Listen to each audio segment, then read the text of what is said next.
10ാം ക്ലാസ്സും +2 കഴിഞ്ഞ വിദ്യാർത്ഥികൾക്ക് അവരുടെ കരിയർ സ്വപ്നങ്ങൾ നെയ്യുമ്പോൾ എന്തൊക്കെ കാര്യങ്ങൾ ശ്രദ്ധിക്കണം, അല്ലെങ്കിൽ ഭാവിയിലേക്ക് എങ്ങനെയായിരിക്കണം കരിയർ മെനഞ്ഞെടുക്കേണ്ടത് എന്നതിനെക്കുറിച്ച് കൃത്യമായൊരു ധാരണയുണ്ടാക്കുക എന്ന ലക്ഷ്യത്തോടെയാണ് സിറാജിൻ്റെ എജുവേ 2026 നടക്കുന്നത്. വളരെ ഗംഭീരമായ രീതിയിൽ തന്നെയാണ് എജുവേ നമ്മൾ സംഘടിപ്പിച്ചിരിക്കുന്നത്. ഇപ്പോൾ ഞങ്ങളുടെ മലപ്പുറം യൂണിറ്റ് മാനേജർ ജമാൽ കരുളായി നമ്മളോടൊപ്പം ചേരുകയാണ്. എങ്ങനെയാണ് ഇവിടുത്തെ ഒരുക്കങ്ങൾ, എന്തൊക്കെയാണ് അതിൻ്റെ കാര്യങ്ങൾ? വളരെ സന്തോഷത്തോടു കൂടി തന്നെയാണ് ഞങ്ങൾ നോക്കിക്കാണുന്നത്. ഇന്ന് രാവിലെ 8 മണിക്ക് മുതൽ തന്നെ A+ നേടിയ വിദ്യാർത്ഥികളുടെ നല്ലൊരു ഒഴുക്കാണ് കണ്ടുകൊണ്ടിരിക്കുന്നത്. വളരെ പ്രതീക്ഷാനിർഭരമാണ്. സിറാജിനെ നെഞ്ചോട് ചേർത്ത സമൂഹം നമ്മുടെ നാടിൽ ഇത്തരം വിദ്യാഭ്യാസ കരിയർ പ്രദർശനം അവർ മനസ്സുകൊണ്ട് ആഗ്രഹിച്ചിരുന്നു. അതവർക്ക് ലഭ്യമായതുള്ള സന്തോഷം ഈ രക്ഷിതാക്കളുടെയും കുട്ടികളുടെയും ജാതി മതഭേദമന്യുള്ള ഈ ഒഴുക്ക് ഏറെ സന്തോഷം നൽകുന്നുണ്ട്. ഇത് ആവേശത്തോടെ ഏറ്റെടുക്കുകയും നമുക്ക് തുടർന്നും വ്യത്യസ്തങ്ങളായ രൂപഭാവങ്ങൾ നടത്തുകയും ചെയ്യണമെന്നാണ് ഈ വലിയ സദസ്സ് നമുക്ക് കാണുന്നത്. എല്ലാവിധ സന്തോഷങ്ങളും വിദ്യാർത്ഥികളെയും രക്ഷിതാക്കളെയും എല്ലാവരെയും അറിയിക്കാനും കൂടി അവസരം ഉപയോഗപ്പെടുത്തുകയാണ്. എങ്ങനെയൊക്കെയാണ് നമ്മുടെ ഇന്നത്തെ പരിപാടികളുടെ രൂപം? ഏതൊക്കെ പ്രധാനപ്പെട്ട അതിഥികൾ ആരൊക്കെയാണ് പങ്കെടുക്കുന്നത്? എജുവയുടെ ഉദ്ഘാടനം, അതിൻ്റെ നഗരിയിലേക്കുള്ള പ്രവേശനം തന്നെ നടത്തിക്കൊണ്ട് അഭിനന്ദനായ മലപ്പുറത്തിൻ്റെ MP doctor MP Abdul Samadani നിർവഹിച്ചു കഴിഞ്ഞു.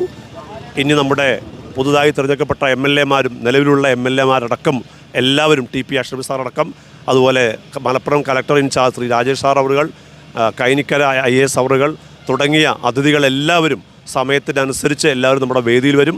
അതുപോലെ തന്നെ പ്രഗത്ഭരായ കരിയർ ട്രെയിനേഴ്സും അവിടെ ക്ലാസ് എടുത്തു കൊടുക്കും. കുട്ടികൾക്ക് അവിടെ സംശയ നിവാരണത്തിന് വേണ്ടി വെഫിയുടെ പ്രത്യേകം സ്റ്റാൾ തന്നെ ഏർപ്പാട് ചെയ്തിട്ടുണ്ട്. പ്രത്യേകിച്ച് ഒരു കൂട്ടമായ പ്രസംഗത്തിലുപരി ഓരോ കുട്ടിയുടെയും അവരുടെ മനസ്സകത്തിലേക്ക് ചോദിച്ചറിഞ്ഞ് സംശയ നിവാരണം നടത്തി അവരുടെ മനസ്സിന് സംതൃപ്തിയേകുന്ന ഉത്തരം ലഭ്യമാക്കി പോകാൻ സാധിക്കുമെന്ന് തന്നെയാണ് കഴിയുന്നത്. അതോടൊപ്പം പ്രമുഖനായ ജോസഫ് അന്നംകുട്ടി ജോസ് എന്ന ഏറ്റവും വലിയ മോട്ടിവേഷൻ സ്പീക്കർ തന്നെ നമ്മുടെ വേദിയിലേക്ക് അല്പസമയത്തിനകം എത്തും. അപ്പോൾ നമ്മളിപ്പോൾ ധാരാളം കരിയർ ഓറിയൻറ്റഡ് പ്രോഗ്രാമുകളൊക്കെ നമ്മൾ കാണാറുണ്ട്, ഒരുപാട് പ്രോഗ്രാമുകളുണ്ട്. സിറാജ് എന്തുകൊണ്ടാണ് ഇങ്ങനൊരു കരിയർ എജുവേ തുടങ്ങണം എന്ന് ആഗ്രഹിച്ചത്, അല്ലെങ്കിൽ അങ്ങനെ ഒരു പദ്ധതിയിലേക്ക് കടന്നതിൻ്റെ ലക്ഷ്യം എന്താണ്? കേവലം ഒരു ജോലി നേടുക എന്നതിനപ്പുറം സമൂഹത്തെയും ധാർമ്മികതയെയും മാതാപിതാക്കളെയൊക്കെ അംഗീകരിക്കുകയും അനുസരിക്കുകയും ചെയ്യുന്ന ധാർമ്മിക സൃഷ്ടിപ്പിന് വേണ്ടിയുള്ള കുട്ടികൾക്ക് കുറച്ചുകൂടെ പൗരബോധവും രാഷ്ട്രചിന്തകതയും അതോടൊപ്പം നമ്മുടെ രാജ്യത്തോടുള്ള കൂറും കിടപ്പാടുമെല്ലാം അവരിലേക്ക് സന്നിവേശിപ്പിക്കുന്ന രൂപത്തിലുള്ള ഒരു തൊഴിൽ സംസ്കാരം നമ്മൾ രൂപപ്പെടുത്തേണ്ടതുണ്ട്. അഴിമതിയും സ്വജനപക്ഷപാതവും എല്ലാം നമ്മുടെ രാഷ്ട്രത്തിനെ അങ്ങേയറ്റം നശിപ്പിച്ചുകൊണ്ടിരിക്കുമ്പം തീർത്തും രാജ്യത്തോട് കൂറും പ്രതിബദ്ധതയുള്ള, സമൂഹത്തോട് പ്രതിബദ്ധതയുള്ള മാതാപിതാക്കളെയും അധ്യാപകരെയും ആദരിക്കുകയും ബഹുമാനിക്കുകയും ചെയ്യുന്ന ഒരു തലമുറ നമുക്ക് സൃഷ്ടിച്ചെടുക്കണം. ആ രൂപത്തിൽ വരുമ്പം രാഷ്ട്രത്തിൻ്റെ പുരോഗതിയും നമുക്ക് സാധ്യമാക്കാൻ കഴിയും എന്ന വിശാലമായ താല്പര്യമാണ് ഇത്തരമൊരു സംരംഭത്തിന് മുന്നിട്ടിറങ്ങാൻ നമ്മെ പ്രേരിപ്പിക്കുന്നത്. ഓക്കെ, അത് തന്നെയാണ് ജമാൽ മാഷ് പറഞ്ഞ ആ വിശാലമായ താല്പര്യം. നമ്മൾ കരിയർ തിരഞ്ഞെടുക്കുമ്പോഴും നമ്മുടെ ജീവിതം വളരെ പ്രധാനപ്പെട്ടതാണ്. പുതിയ കാലത്ത് AI യുഗത്തിൽ നമ്മുടെ ഓരോ ചലനങ്ങളും എങ്ങനെയായിരിക്കണം എന്നത് സംബന്ധിച്ച കൃത്യമായ ധാരണ നമുക്കും രക്ഷിതാക്കൾക്കും ഉണ്ടാവേണ്ടതുണ്ട്. കുട്ടികൾക്കുണ്ടാവണം, രക്ഷിതാക്കൾക്കുണ്ടാവണം. അവിടെ ഇപ്പോൾ സിറാജിനെ സംബന്ധിച്ചിടത്തോളം കഴിഞ്ഞ 4 പതിറ്റാണ്ടായി ധർമാധിഷ്ഠിത മാധ്യമ പ്രവർത്തനത്തിൻ്റെ മുഖമുദ്രയാണ് സിറാജ്.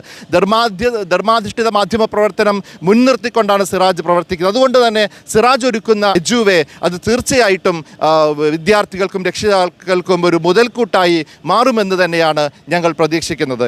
സിറാജ് എജുവേ നഗരിയിൽ നിന്ന് ക്യാമറാമാൻ മുഹമ്മദ് ഷബീബിനൊപ്പം Sayyid Ali Shihab, Siraj live. waytonikah.com, the exclusive Muslim matrimonial site.